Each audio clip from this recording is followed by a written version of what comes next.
বন্ধুরা তোমরা কেমন আছো? আশা করি তোমরা খুব ভালো আছো। আমিও খুব ভালো আছি। আজকে তোমাদের আমি খাসির মাংসের পাতলা ঝোল করে দেখাচ্ছি, আর এটার মধ্যে আলু আর পেঁপে দিয়েই করব। আর আমি মশলা কি বাটছি তোমরা দেখে নাও। আমি মশলা বাটবো আদা, রসুন আর একটা আমি পেঁয়াজ বেটে দেবো। আমি কিন্তু আজকে পেঁয়াজ বেশি দিচ্ছি না, আর টমেটো, কাঁচা লঙ্কা, আর থাকবে কাশ্মীরি লঙ্কার গুঁড়ো, আর নুন হলুদ যেমন থাকে তেমন তো থাকবেই। বন্ধুরা চলো বন্ধুরা আমি মশলাটা বেটে নিই। আমি আদা, রসুন, টমেটো, কাঁচা লঙ্কা আর এই পেঁয়াজ সব একসাথেই বেটে নিচ্ছি। চলো বন্ধুরা রান্নাটা শুরু করা যাক। বন্ধুরা দেখো আমি খাসির মাংসের পাতলা ঝোল করব। এটা কিন্তু আলু পেঁপে দিয়ে করব। এই যে বন্ধুরা দেখো, এটা কিন্তু আমি খুবই পাতলাভাবেই করছি, খুব বেশি মশলা দেবো না। আমি কিন্তু এই যে পেঁয়াজ একটাই কুটেছি, এই সমস্ত মশলা কিন্তু আজকে বেটে করব। যেহেতু পাতলা ঝোল হবে, এই যে আদা রসুন সব বেটে দেবো। কাঁচা লঙ্কা দিচ্ছি, অল্প একটু কাশ্মীরি লঙ্কার গুঁড়ো দেবো, এটা রং হওয়ার জন্য দেবো। বন্ধুরা তোমরা না দিলে না দিতেই পারো, কাঁচা লঙ্কা দিয়েও করতে পারো। আর এই টমেটোটা দিয়ে দিলাম। এটা আমি বেটে নিই বন্ধুরা, তারপর তোমাদের দেখাচ্ছি। বন্ধুরা দেখো আমি কড়াটা বসিয়ে নিয়েছি, আমি খাসির মাংস রান্না করব বলে। আর এটা কিন্তু খুবই পাতলা করেই আজকে রান্নাটা করছি। খাসির মাংসের পেঁপে আলু দিয়ে পাতলা ঝোল কিন্তু খেতে দারুণ লাগে। দেখো বন্ধুরা প্রথমে কিন্তু আমি আলুগুলো একটু হালকা করে ভেজে নিচ্ছি, খুবই হালকা করে ভাজবো। পেঁপে আর আলুটা হালকা করে একটু ভেজে নিচ্ছি।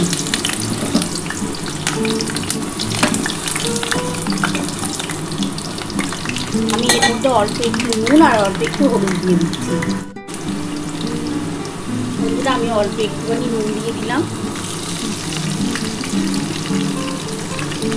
আর অল্প একটু হলুদ দিলাম, দিয়ে এটা একটু ভেজে নিই।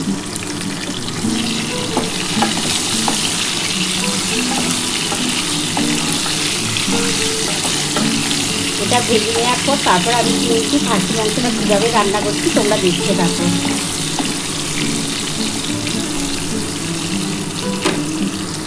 দেখো আমার কিন্তু আলু আর পেঁপেটা কিন্তু ভাজা হয়ে গেছে। দেখো আমি এবার তুলে নিচ্ছি। এগুলো তুলে নিয়ে তারপর আমি রান্নাটা শুরু করব। বন্ধুরা দেখো আমার কিন্তু আলু পেঁপেটা ভেজে তোলা হয়ে গেছে। আর এই যে দেখো মশলাটা কিন্তু আমি বেটে নিয়েছি।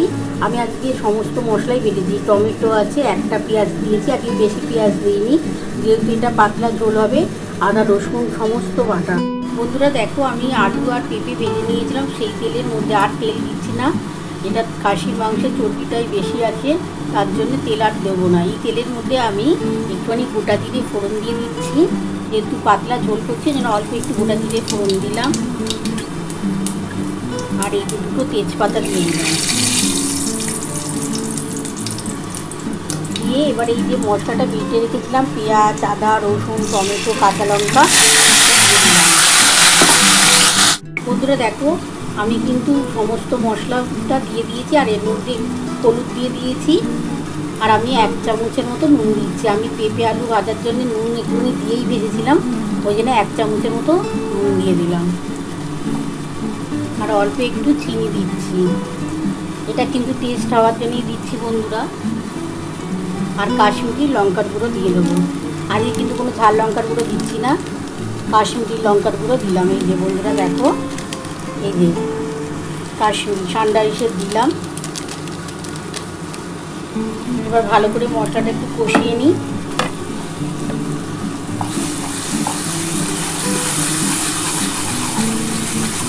মশলাটা একটুখানি কষিয়ে নিয়ে আমি কিন্তু খাসির মাংসটা দিয়ে দেবো।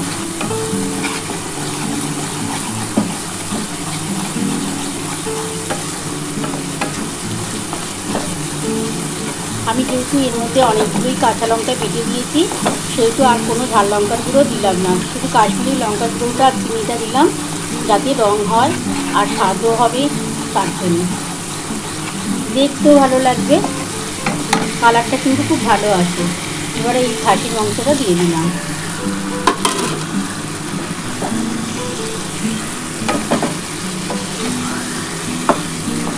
খুব ভালো করে কিন্তু মশলাটা কষিয়ে নিতে হবে। মশলাটা কষাতে কষাতে তারপরে আমি আলু পেঁপেটা দিয়ে দেবো।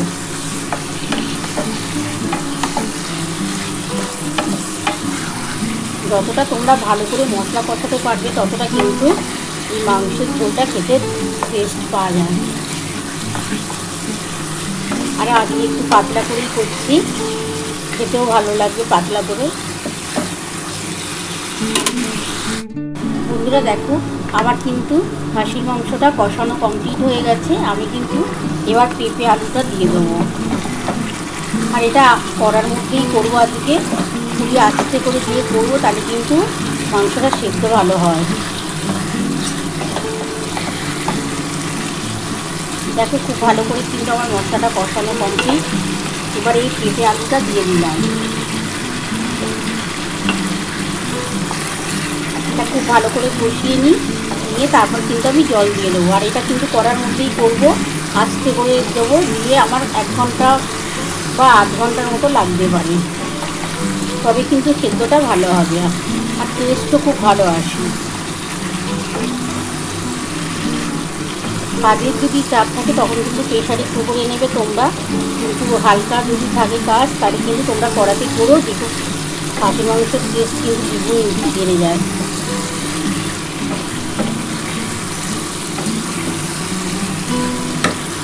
বন্ধুরা দেখো, আমার কিন্তু কষাতে কষাতে দেখো তেলটা কিন্তু ছেড়ে এসছে, তার মানে আমার পুরো কমপ্লিট হয়ে গেছে কষানোটা। এবার আমার যে মশলার জলটা আছে সেই মশলার জলটা দিয়ে দিচ্ছি। দেখো বন্ধুরা, মশলার জলটা দিয়ে দিলাম। আর আমি গরম জল বসিয়েছি, গরম জলটা কিন্তু দিয়ে দেবো। গরম জলটা দিলে কিন্তু মাংসের টেস্ট কিন্তু খুব ভালো হয়। দেখো বন্ধুরা, আমি কিন্তু গরম জলটা বসিয়ে দিয়েছি, গরম জলটা হোক, আমি জলটাই ঢেলে দেবো। গরম জলটা হয়ে গেছে, আমি এবার দিয়ে দিচ্ছি। দিয়ে আমি কিন্তু ঢাকা দিয়ে রাখবো। আমি আধ ঘন্টা মতন ঢাকা দেবো, তারপরে যদি সেদ্ধ হয়ে যায় নামাবো, তাহলে আর 10 মিনিটের মতো রেখে তারপর নামাবো। দেখো বন্ধুরা, আমি গরম জল দিয়ে দিচ্ছি। এই যে দেখো, পুরো টকবক করে উঠছে গরম জল।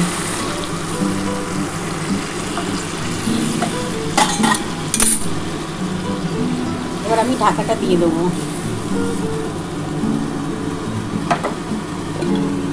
আমি এবার ঢাকাটা দিয়ে দিলাম বন্ধুরা। আমি আধ ঘন্টা পর আবার ফিরে আসি। বন্ধুরা দেখো, আমি আধ ঘন্টার বেশি রেখেছিলাম যাতে একটু সেদ্ধটা ভালো হয়। দেখি আমার কতটা হলো।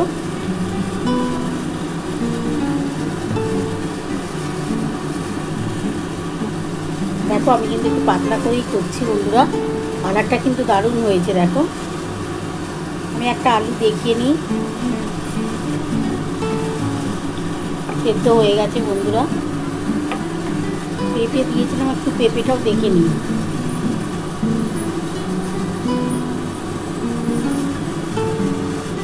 দেখো বন্ধুরা, আমার কিন্তু এটা সেদ্ধ হয়ে গেছে। আমি কিন্তু গ্যাসটাকে আস্তে করে দিয়ে করলাম বলেই কিন্তু সেদ্ধ হলো। যদি জোরে করে রাখতাম না, তাহলে কিন্তু এত ভালো সেদ্ধ হতো না। আমি কিন্তু এইভাবেই এবার নামিয়ে নিচ্ছি, নামিয়ে তোমাদের দেখাচ্ছি। বন্ধুরা, একটু গ্যাসটাকে জোরে করে দিয়ে একটু ঠান্ডা এসে এই যে গরম মশলার গুঁড়ো দিয়ে দিচ্ছি।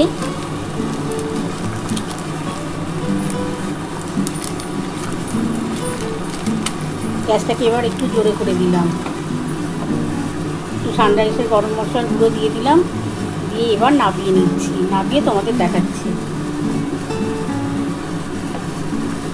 আমি একটা মাংস একটুখানি দেখে নিই বন্ধুরা, সেদ্ধ কতটা হলো। আমি কিন্তু আধ ঘন্টার বেশি একটু রেখে দিয়েছিলাম। দেখো বন্ধুরা, দারুণ। দেখো, এই যে গলে যাচ্ছে, সেদ্ধ হয়ে গেছে। এবার আমি কিন্তু নামিয়ে নিচ্ছি, নামিয়ে তোমাদের দেখাচ্ছি। বন্ধুরা দেখো, আমার খাসির মাংসের পাতলা করে ঝোল নামানো হয়ে গেছে। এটা কিন্তু আলু পেঁপে দিয়েই করেছি। তোমরা তো পুরো রেসিপিটাই দেখে নিয়েছো আমি কিভাবে করেছি।